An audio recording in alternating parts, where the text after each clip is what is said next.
ලැබුණු පුවතක්.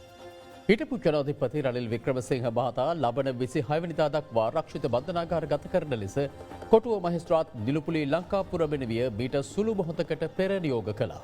ඒ අපරාධ පරීක්ෂණ දෙපාර්තමේන්තුව මගින් අත්අඩංගුවටගත් හිටපු ජනාධිපති රනිල් වික්‍රමසිංහ මහතා කොටුව මහේස්ත්‍රාත් අධිකරණයට ඉදිරිපත් කිරීමෙන් අනතුරුවයි. ඒ පිළිබඳ තොරතුරු දැනගැනීම සඳහා අප දැන් සජීවීව සම්බන්ධ කරගන්නවා. එහි රැඳී සිටින අද දෙරණ මාණ්ඩලික වාර්තාකරු විදර්ශන ප්‍රනාන්දු. ඔහු ඉදිරියේදී අප මේ විකාශය ඔස්සේ සම්බන්ධ කර ගැනීමට බලාපොරොත්තු වෙනවා.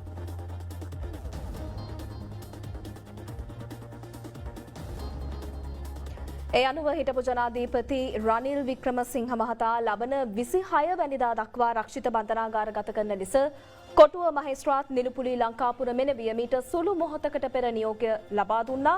ඒ අපරාධ පරීක්ෂණ දෙපාර්තමේන්තුව මගින් අත්අඩංගුවටගත් හිටපු ජනාධිපති රනිල් වික්‍රමසිංහ මහතා කොටුව මහේස්ත්‍රාත් අධිකරණයට ඉදිරිපත් කිරීමෙන් අනතුරුවයි.